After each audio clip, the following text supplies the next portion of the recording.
Kelly Slater is 2 times his age. He was going for 2 prime wins, and fittingly enough, he has 2 first names. Hawaii's John John Florence took on every surf condition nature threw his way at the Telstra Drug Aware Pro, but was it enough to earn the win at Margaret River? And the world's top street skaters went back to the roots at the Tampa Pro, but in the end, it was Malto, Chaz, Ortiz, and Torey Pudwill pulling out their best tricks to fight for the coveted #1 spot. And with 3 of the top riders sitting out of the AMA Supercross stop in Toronto, would challengers Davi, Millsaps, and Justin Brayton seize the opportunity to dethrone Supercross juggernaut that is Ryan Villopoto? All the action plus the latest inside news, it all starts right now. You're Inside Alli Sports. Exciting surfing from the young John John Florence. He's surfing like a seasoned veteran. He's done that and then some. As this guy right here goes to the air, big old air reverse from John John Florence. Stop it, you're killing me, kid. 18th annual Tampa Pro just wrapped up. People are headed out. I'm going to break it down for you. The top 3. Here's how it happened and why. Here's the gate in Toronto, and Villopoto has got Brayton right on his tail. Somebody take a win away from Villopoto, or will he add to the record books?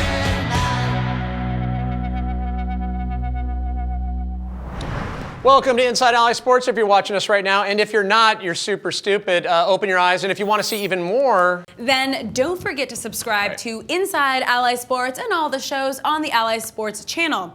And especially make sure you like this show. Yeah, while you're there, you could like me. I'll reward you. I'm Pat Parnell. Nice personal plug there, Pat. I need love. Okay. And I'm Alex Curry. The top men and women's pro surfers faced off in Western Australia, taking on some powerful, challenging surf at the Telstra Drug Aware Pro in Margaret River. It was an ASP Prime event for the men and a 6-star for the women, delivering 8-foot waves, clean barrels, and several surprises. Yeah, and the first surprise came from Kelly Slater himself. Here we go, Kelly Slater, 100 times world champ. He's coming around, massive forehand cutback. He's going to look for a huge turn right here, and wow. The 11-time world champion went up against 2008 Margaret River champion Tom Whitaker in the early heats, but couldn't match Whitaker's solid vertical maneuvers. Huge vertical snap right there. He comes down in the sauce, and he's going to get his third. Is he? Oh, no. Wow. And was eliminated in the round of 24. In the men's semifinals, it was Hawaii versus Australia, combined with a little youth versus experience on top of that. As 19-year-old John John Florence took on 32-year-old goofy footer Kai Otten. And Maui native Olamana Ilogram went up against 45-year-old former world champion Aussie Mark Akalupo. But the finals were 100% Hawaiian as sunny skies and clean surf brought crowds of fans to the beach to watch close friends John John and Ola compete for the top prize. Florence went big right out of the gate, collecting not 1, but 2 9-point rides, mixing huge power gouges with forehand air reverses. Exciting surfing from the young John John Florence. He's surfing like a seasoned veteran. Ola continued the consistent surfing that earned him a spot in the finals. Brilliant left-hander from Olamana, including trying to match his opponent's huge air moves. But he was no match for John John, who earned a clear victory for the top podium spot at the Prime event, leaving his buddy Ola to nurse a knee injury he received while attempting to match Florence's huge aerials. Now, on the women's side, there were also some surprises, including Laura Aniver and Steph Gilmore being eliminated in the quarterfinals. The semifinals brought Australian Nikki Van Dyke up against Hawaii's Malia Manuel, and defending Margaret River champion Courtney Conlog matched up with Rebecca Woods from Australia. Now, the World Tour rookies were triumphant, with Malia and Courtney competing in the finals. The pressure was definitely on Courtney to repeat her win from last year. While Manuel posted some solid scores, she was no match for the powerful backhand attack coming from Conlog. There it is. Oh, beautiful tail slide snap. Wow. Who dominated the heat, taking the top spot and the win by a 5-point margin over Malia. That's big. The next stop for the surfers on the ASP World Tour is a trip back to the other side of Australia at Bells Beach for the Rip Curl Pro. One of the world's longest running surf competitions, Bells is famous for its strong surf and intense conditions. On the women's side, look for the return of Margaret River finalist Courtney Conlog and Lee Manuel, along with 2011 world champion Carissa Moore, to challenge 3-time Rip Curl Pro winner Steph Gilmore. And for the guys, Taj Bro is ready to stake his claim at Bells, but not without some tough competition in the name of 2-time world champion Mick Fanning, as well as double Rip Curl Pro winner Joel Parkinson. Add Gabriel Medina and Julian Wilson into the mix, and some guy named Kelly Slater. No, Slater guy's good. Yeah. And you've got an event that nobody is going to want to miss. Coming up up, we go to the skate park of Tampa and check out whose tricks push them to the top as the world's best street skaters gather for the Tampa Pro. And call him outspoken, call him insightful, or if you're like me, you just call him when you need somebody sensitive to talk to. Paul Zitzer is up. Yes! Yeah, I'm gonna go call him right now. Yeah, you go do that. I'll stay here.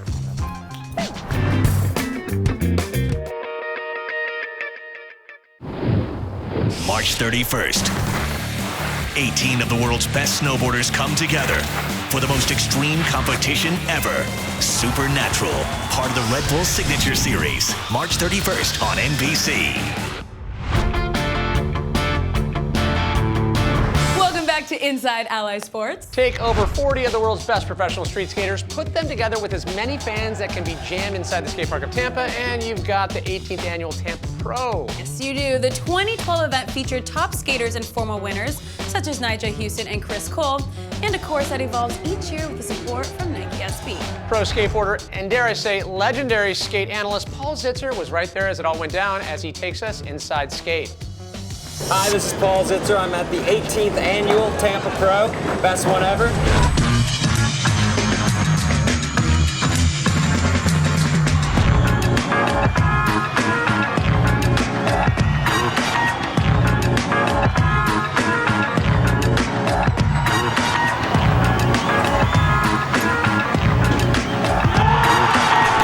Just wrapped up. People are headed out. I'm going to break it down for you. The top 3. Here's how it happened and why.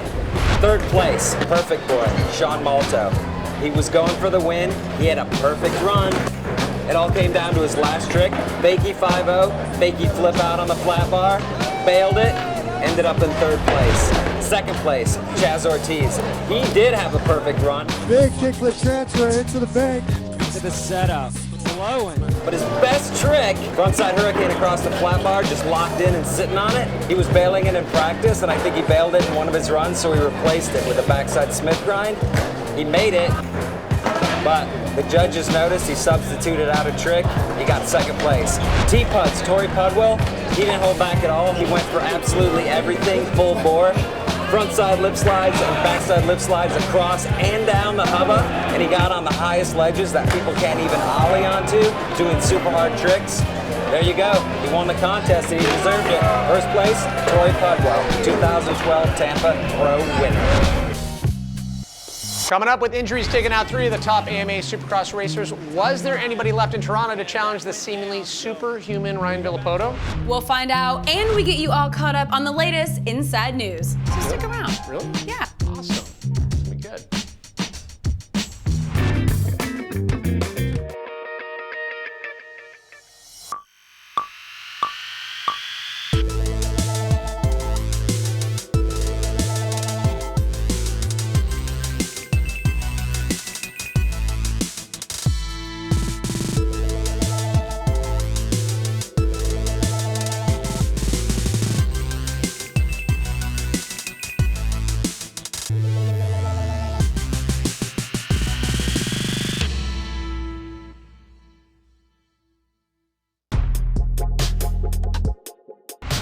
Welcome back to Inside Alli Sports. Here's the breakdown of the latest in sports with Inside News. On March 20th, acclaimed action sports cinematographer Mike Prickett was stricken with severe decompression sickness and partial paralysis, which occurred during a commercial shoot in Tahiti. The Emmy Award-winning Prickett is the lead cinematographer for the ASP World Tour and has filmed in virtually every ocean in the world. While on a dive, Prickett spotted a fellow diver sinking. He dove 220 feet down to rescue him, then gave the diver the remains of his air supply, saving his life.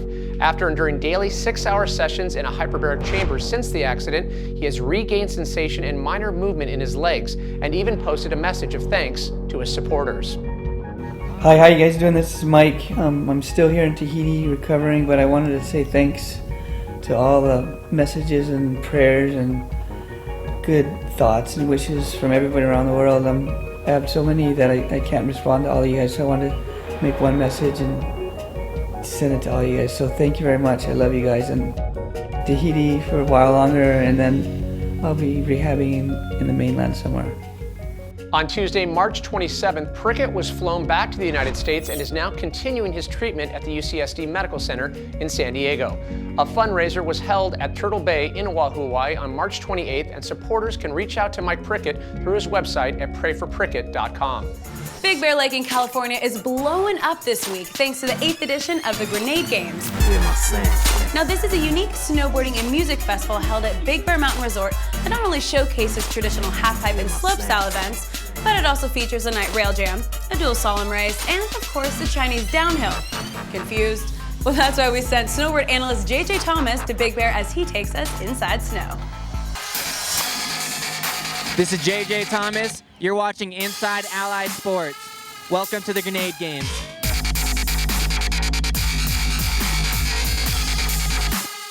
JJ Thomas here with my good friend Dingo, who is the official host of the Grenade Games, right?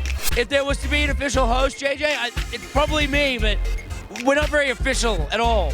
You know, like yourself, you know, you've been in the snowboarding industry a long time. You know, you're an Olympic medalist. You've competed at the biggest events, and you've been to all the big events. And this event is completely opposite from that. It's more of like a giving back to snowboarding, a day to celebrate the fact that we all love snowboarding and that we're all snowboarders, and that you don't need to be a pro snowboarder to come and snowboard at Grenade Games.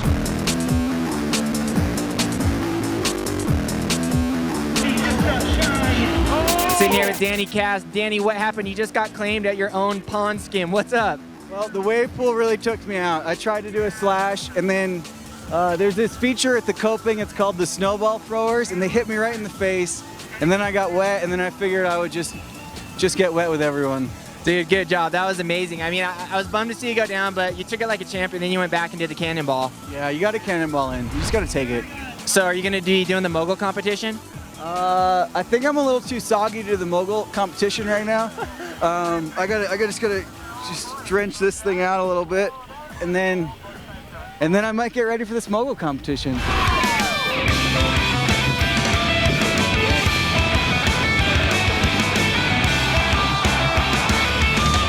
My mind just got blown. Danny Cass and Bear Mountain pulled out all the stops. They built a great course, jumps, pond skims, quarter pipes. They had DJ drama. Dingo was here. I just want to say this was the funnest event of the season for me. Good job, everyone. If you didn't make it here this year, be sure to come back next year. I will definitely be here. That's a wrap from Big Bear. I'm Kiana. And I'm Corbin. We're in Big Bear, and you're watching Inside Alli Sports. Chris Turpin, a pro free skier from Whistler in British Columbia, Canada, has announced he's defecting to Russia. Well, sort of. Turpin has been named the head coach for the National Russian Freestyle Ski Program. The former head coach and lane feature designer at Momentum Ski Camps in Whistler, Turpin will help prepare athletes for the 2014 Winter Olympics in Sochi, Russia. His #1 priority, learning to speak Russian. American free skier Ashley Battersby was crowned the queen, which means she won the Suzuki 9 Queens free ski competition in Austria. The 3rd annual all-female event welcomed many of the world's top free skiers to the Alps. Battersby achieved her title by landing her very first 1080 mute grab in competition.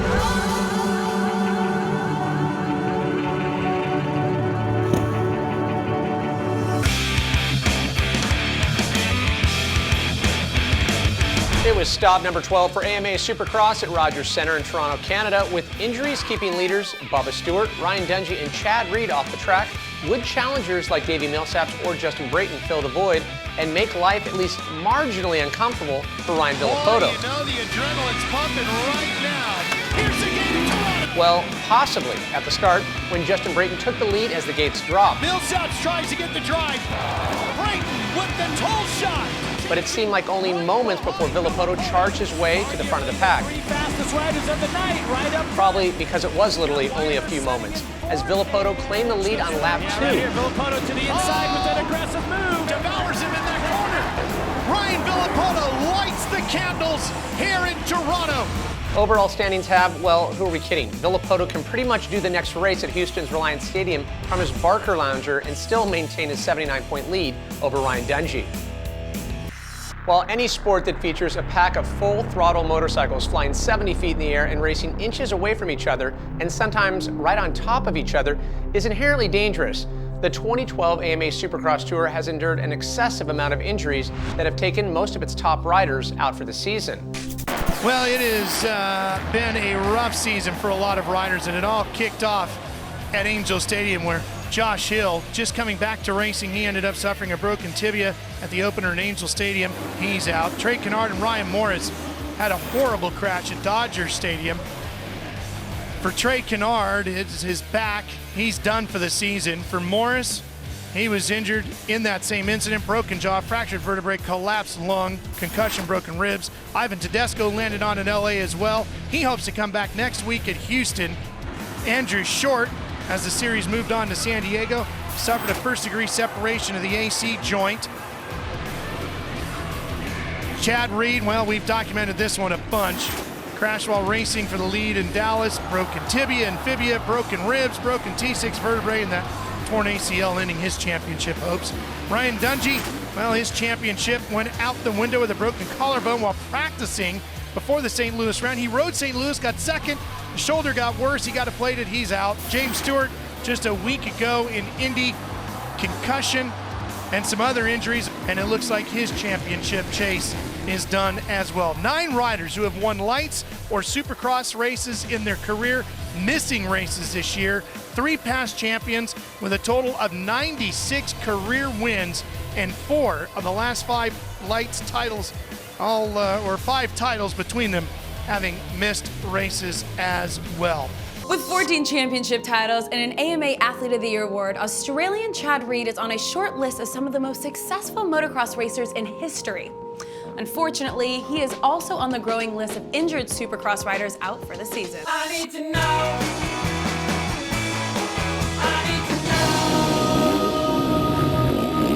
Joining us now via Skype to talk about the season, the injuries, and the future of both his career and the sport, Chad Reed.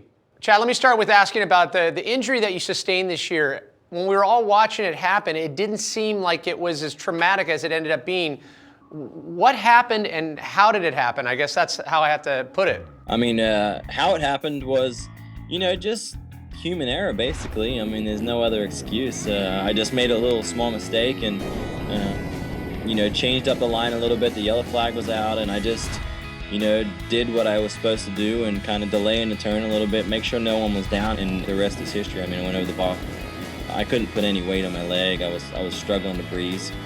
It was not a good deal. Right then and there, I knew that my season was done. How was this one different, with ones that you've experienced in the past? This one's different because all my injuries sustained are injuries that I've actually never had before. I've never had any knee problems before.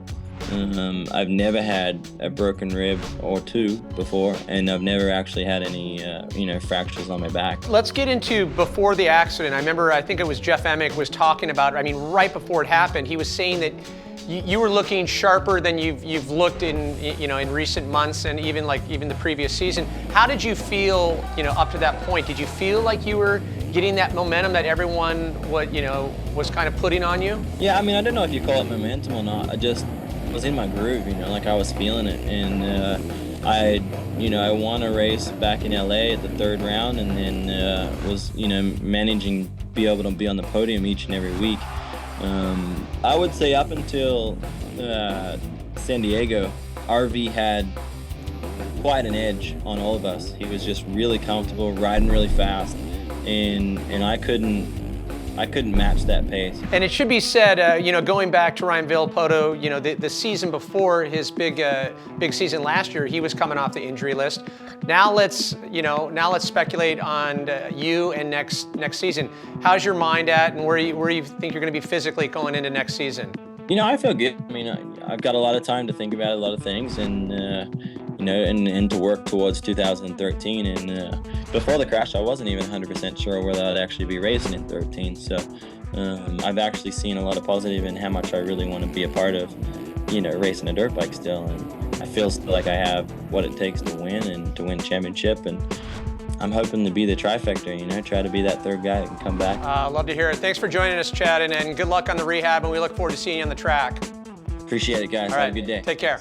Thank you guys for checking us out again on Inside Alli Sports, your base camp for action sports. And keep up with the latest news and events by following us on Twitter at AlliSports, or give us your take by tweeting us at #InsideAlliSports. And as always, I implore you, make sure you subscribe to Alli Sports Network and check out all the amazing shows on the Alli Sports channel here on YouTube. Remember to like me, that's very important. I'm Pat Parnell. Again, all these plugs. I know. And I'm Alex Curry for Inside Alli Sports. Now, let me take you to my base camp. It's right over here. Okay.